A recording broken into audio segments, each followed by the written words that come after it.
अस्सलाम वालेकुम my YouTube friends and family. तो आज का दिन तो बहुत ही ज़्यादा बिजी था और मुझे आज 2 केक बनाने थे, 2-2 पाउंड के। और सबसे मज़े की बात ये कि दोनों ही केक मुझे अपनी पसंद के बनाने थे।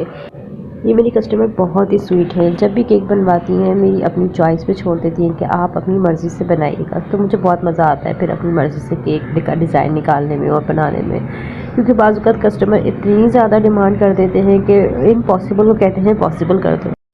जैसे आजकल बेंटो केक का बहुत ज़्यादा फ़ैशन है, हर कोई बेंटो केक बनवा रहा होता है। और तो उस पे चाहिए था कि बहुत कुछ आप लिख दें, ऐसा पॉसिबल ही नहीं है कि अब छोटे से बेंटो केक पे आप पूरा कैलेंडर बना दें। तो मेरे पास बहुत ज़्यादा ऐसे कस्टमर आते हैं, ऐसे केक बनवाते हैं कि मुझे हमें बेंटो पे ये सब कुछ बनवाना है। मैं इसको यही समझाती हूँ कि अगर आप थोड़ा सा पैसों को बढ़ा के आप बेंटो की जगह 1 पाउंड केक बना लें तो आपकी मर्ज़ी का वो कस्टमाइज़ भी हो जाएगा और आप अच्छा भी लगेगा। बेंटो केक को बेंटो केक ही रहने देना चाहिए। बहरहाल वैसे मैं कोशिश तो यही करती हूँ कि कस्टमर जो भी डिमांड करे, जो भी मांगे, मैं उनको बना के दूँ और अल्हम्दुलिल्लाह कस्टमर सेटिस्फाई भी हो जाते हैं। तो आप मेरे ये दोनों केक ज़रूर देखिएगा, बहुत प्यारे लग रहे थे बनने के बाद। और मैं जो पिक्चर निकाली थी मैंने बनाने के लिए, जब मैंने उस पिक्चर को, अपने केक की पिक्चर को देखा तो माशाल्लाह से मुझे अपना केक बहुत ज़्यादा पसंद आ रहा था बनस्बत उस केक की जो मैंने पिक्चर निकाली थी। और ये साथ में फीडर शीडर भी चलती रहती है, केक भी बनता रहता है। हम होम मेकर घर के कामों के साथ साथ ये काम भी साथ साथ कर ही लेते हैं मैनेज। बट मुझे बहुत मज़ा आता है केक डेकोरेट करने में, केक बनाने में। तो बहुत ही मज़ा आता है, एक माइंड रिलैक्स हो जाता है आपका। अपनी कोई चीज़ नई क्रिएट की होती है तो तब ज़्यादा ही मज़ा आ रहा होता है। और आजकल तो वेडिंग सीज़न चल रहा है तो लड़कियां इतने मज़े मज़े के केक बनवा रही हैं ना कि बस बहुत ही मज़ा आता है। और फिर जब उनके साथ बातचीत हो रही होती है तो मत पूछें कितना वो टाइम लेती है कलर के बारे में और केक के टेस्ट के बारे में और फिर डेकोरेशन के बारे में। इतनी पिक्चर्स दिखाती है, इतनी चीज़ों के पैसों के बारे में डिस्कस कर रही होती हैं। ज़ाहिर है शादी में ख़र्चा भी इतना हो रहा होता है और फिर जब हम महंगे महंगे केक बनवाते हैं तो एक इजाफी खर्चा ही हो जाता है। तो मैं कोशिश करती हूँ उन्हें भी खुश कर लूँ और मैं ख़ुद भी खुश हो जाऊँ कि ज़ाहिर सी बात है इतनी मेहनत होती है वेडिंग केक्स पर। तो आज भी मेरी एक कस्टमर ने मुझे इतना ज़्यादा मेरा टाइम लिया ना अपने उपटन के केक के लिए और कपकेक की डेकोरेशन के लिए कि मेरा सारा नाश्ता जो है ना वो दोपहर के खाने में तब्दील हो चुका था। लेकिन बहुत मज़ा आया उनसे बात करके, बहुत खुश हुई। बस थोड़ी सी प्रॉब्लम मुझे ये होती है कि दूर के जब ऑर्डर आ जाते हैं ना तो फिर उनको डिलीवर करना बहुत ज़्यादा मुश्किल होता है। और फिर उन केक को सेफ़ली पहुँचाना सबसे ज़्यादा मुश्किल होता है, क्योंकि ज़ाहिर है केक कितना ट्रैवल करेगा। एक मासूम सा केक, उस पर इतनी ज़्यादा डेकोरेशन हुई हुई होती है, इतने ज़्यादा उस पर टॉपर्स वगैरह लगे हुए होते हैं और फिर उसको इतनी दूर दूर लेके जाना। मेरे पास तो इतनी दूर से ऑर्डर आते हैं कि मैं खुद सुन के शौक रह जाती हूँ।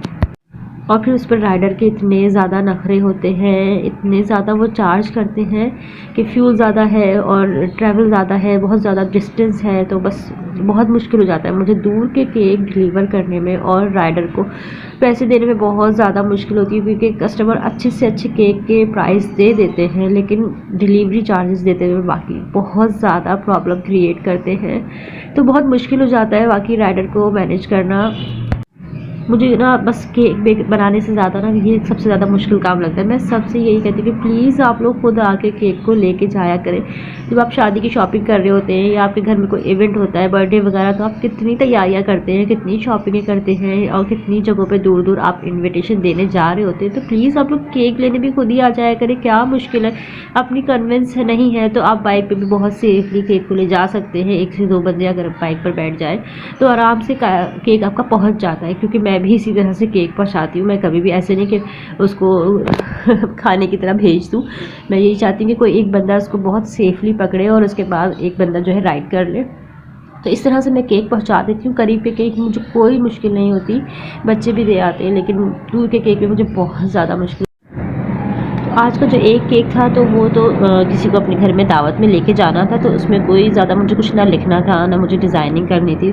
तो मैंने बहुत सिंपल से बनाया था और बस ब्यूटीफुल सा बनाना था मुझे। मैंने इसमें थोड़े से फ्लावर्स वगैरह लगा दिए थे।